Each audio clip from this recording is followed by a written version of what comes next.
আজকে এই মামলার যে বাদী একজন মহিলা, তার সন্তান এখানে এসছে। এই যে তার সন্তান, সোহাগ মামলার এই বাদীর ছেলে, তার নিজের মুখে শুনেন মামলা দেওয়া হয়েছিল কিন্তু পুলিশ মামলা গ্রহণ করে নাই। বিশ্বাস করতে পারি নাই মানুষ শুধু জালেম কিভাবে হয়, এত অত্যাচার কিভাবে হয়। মিটফুটে খুন হয়েছিল বুধবার, কিন্তু আপনারা যে সাংবাদিক, আমরা দুঃখিত, লজ্জিত। সবার বিবেক মরে গেছে, বাংলাদেশের বিবেক বলতে কিচ্ছু নাই। বুধবার এই ঘটনা ঘটছে, কোন সাংবাদিক এই ঘটনা প্রকাশ করতে পারে নাই। লিখে রাখো, 100 হত্যায় বিএনপির বস্তা তস্তাদ হয়ে গেছে।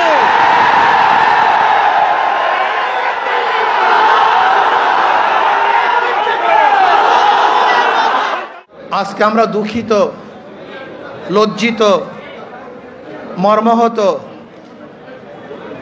আজকে বাংলাদেশে যে ঘটনা ঘটতেছে, গোটা দুনিয়ার সামনে মুখ দেখাবার মতো মুখ আছে বলে আমি মনে করি না। গোটা দুনিয়ার মানুষ আমাদেরকে খুনি মনে করে।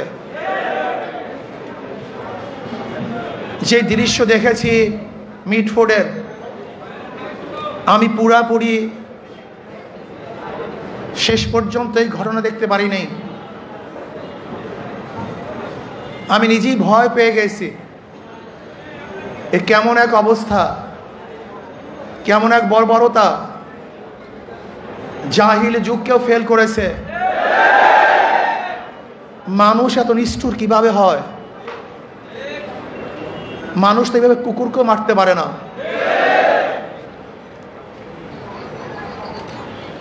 কয়েকদিন আগে ভোলা তজুমুদ্দিনে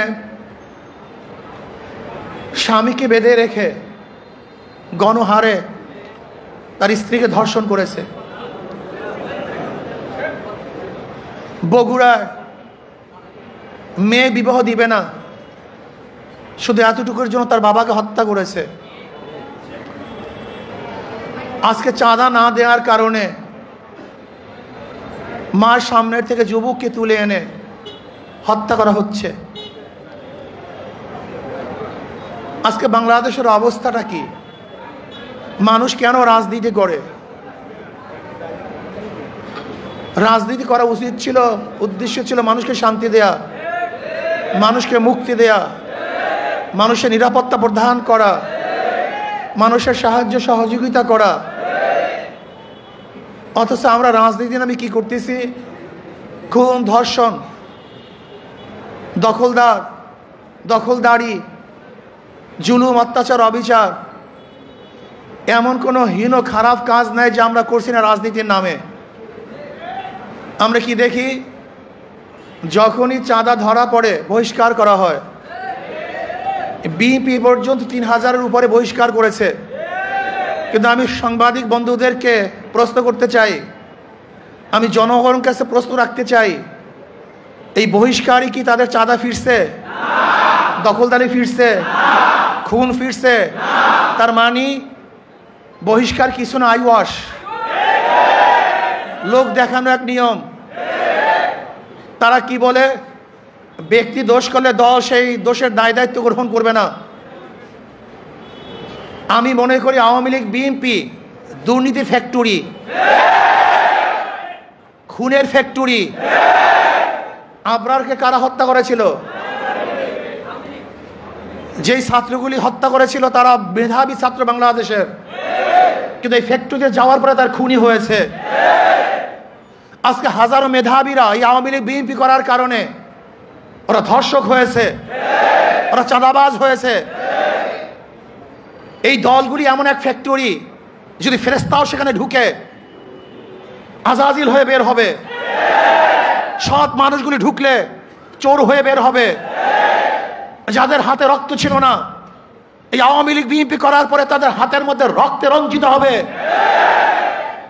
যারা কোনো মেয়েদের দিকে তাকাতো না, এই দলগুলি করার পরে তারাই ধর্ষক হবে, জালেম হবে, অত্যাচারী হবে, তারাই টাকা পাচার করবে।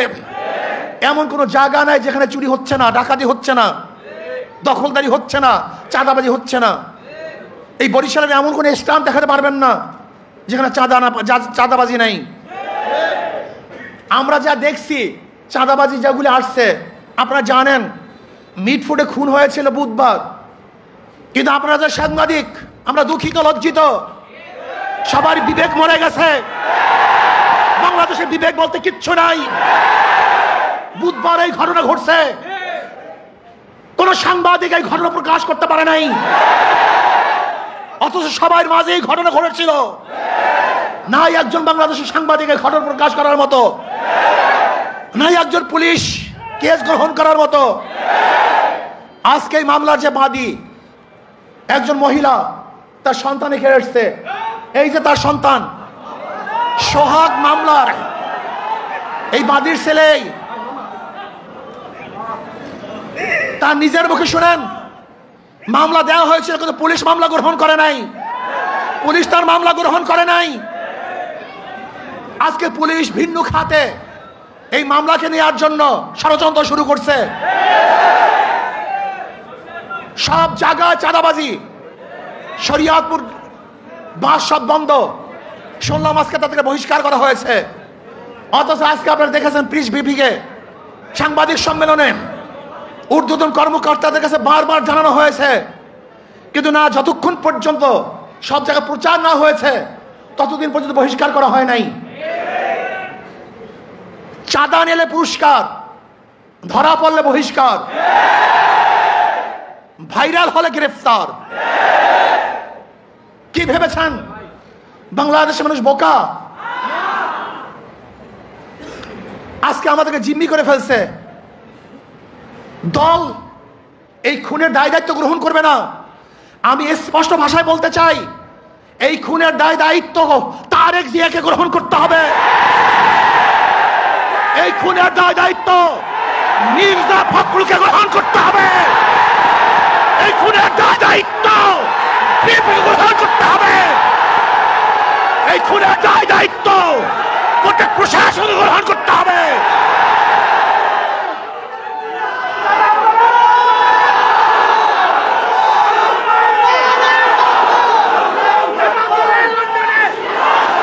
শোনেন,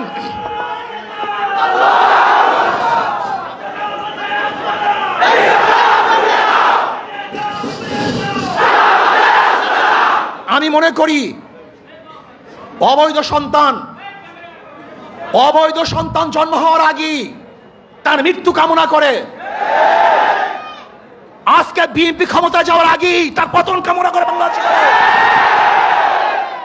বাংলাদেশের মানুষ চায় না এই চাঁদাবাজ, দখলদার, খুনি, ধর্ষক, জালেমের গোষ্ঠী বাংলাদেশের মাঝখানে বসুক। বাংলাদেশের একজন মানুষ চায় না। আমি ঘুমাতে পারি নাই, ওই দৃশ্য দেখ, আল্লাহর কসম,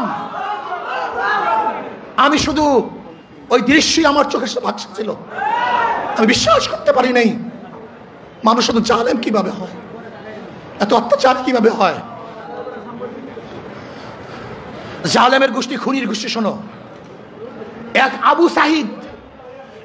আবু সাইদের হত্যায় আওয়ামী লীগের মাসনাদকে ধ্বংস করে ফেলেছে। লিখে রাখো, 100 হত্যায় বিএনপির মাসনাদ তসনাদ হয়ে গেছে।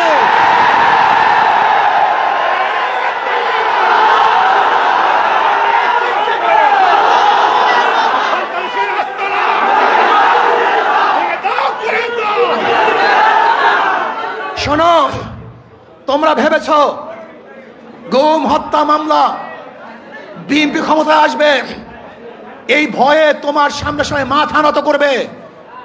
শিয়াল মাথা নত করতে পারে, ইঁদুর তোমার সামনে মাথা নত করতে পারে, লুভিরা তোমার সামনে মাথা নত করতে পারে, দুর্নীতিবাজরা তোমার পায়ের মধ্যে তৈল মাধ্যম করতে পারে।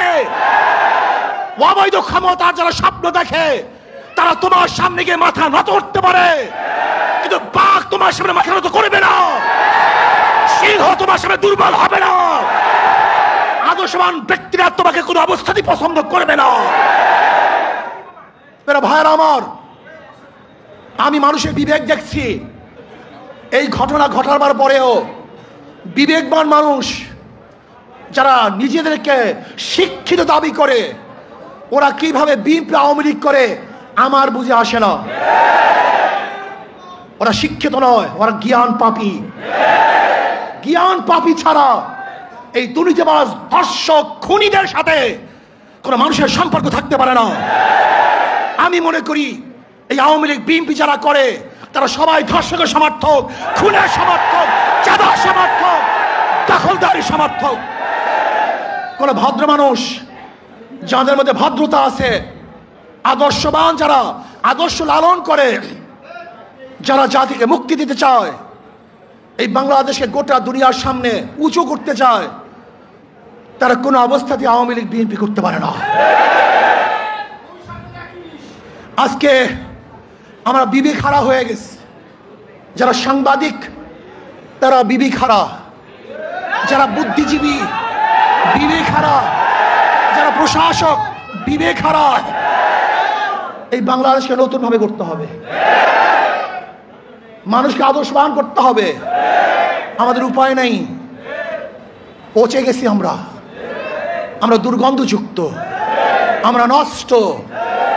এদের সাথে যারা মিলবে তারা দুর্গন্ধযুক্ত হয়ে যাবে, সংক্রমণ ব্যাধি হয়ে গেছে।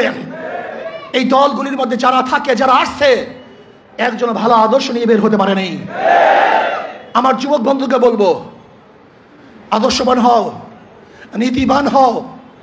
এই দেশকে বিনির্মাণ করতে হবে, এই দেশকে গড়তে হবে, মানুষকে আশ্রয় দিতে হবে, জুলুম মুক্ত দেশ করতে হবে, চাঁদা মুক্ত দেশ করতে হবে, সন্ত্রাস মুক্ত দেশ চাই। যে দেশের মধ্যে সন্ত্রাস থাকবে না, চাঁদাবাজি থাকবে না, জুলুম থাকবে না, অত্যাচার থাকবে না, অবিচার থাকবে না, আমার মেয়েরা ধর্ষিত হবে না, চাঁদা দিয়ে কার ব্যবসা করতে হবে না। এরকম দেশের জন্য চেষ্টা করো, সাধনা করো। ইনশাআল্লাহ ইসলামী আন্দোলন বাংলাদেশ পারবে এই দেশকে একদিন শান্তি দিতে, মুক্তি দিতে। আলহামদুলিল্লাহ ইসলামী দলগুলো ঐক্য হচ্ছে। আশা করি ইনশাআল্লাহ যদি ইসলামের নামে একটা বাক্স আমরা দিতে পারি, তার বেঈমানরা বুঝবে, খুনিরা বুঝবে, ধর্ষকরা বুঝবে, চাঁদাবাজরা বুঝবে কত ধানে কত চাল। বারবার ঘুঘু তুমি খেয়ে যাও ধান, এবার ঘুঘু তোমার যাবে যে প্রাণ। বারবার বাংলাদেশের মানুষকে ধোঁকা দিয়েছ, ৯-৬ বুঝিয়ে ভোট গ্রহণ করেছ। এবার বাংলাদেশ সচেতন হয়েছে, কোন চাঁদাবাজদেরকে আর মানুষ ভোট দিবে না। যারা বিগত দিনে দুর্নীতিতে 5 বার চ্যাম্পিয়নশিপ লাভ করেছে, যারা অবৈধ নির্বাচন উপহার দিয়েছে, যারা চাঁদাবাজি করার কারণে দেশ থেকে মানুষ বিতাড়িত করেছে, দ্বিতীয়বার তাদেরকে মানুষ আর ভোট দিবে না ইনশাআল্লাহ। চাঁদাবাজের বিরুদ্ধে ঐক্য হবে তো ইনশাআল্লাহ, চাঁদাবাজের বিরুদ্ধে সবাই ঐক্য আসিতে ইনশাআল্লাহ। যখন যেই সময় ডাক দেওয়া হবে, চাঁদাবাজির বিরুদ্ধে আমরা ঝাঁপিয়ে পড়বো ইনশাআল্লাহ। আল্লাহ আমাদের সবাইকে কবুল করে নেন।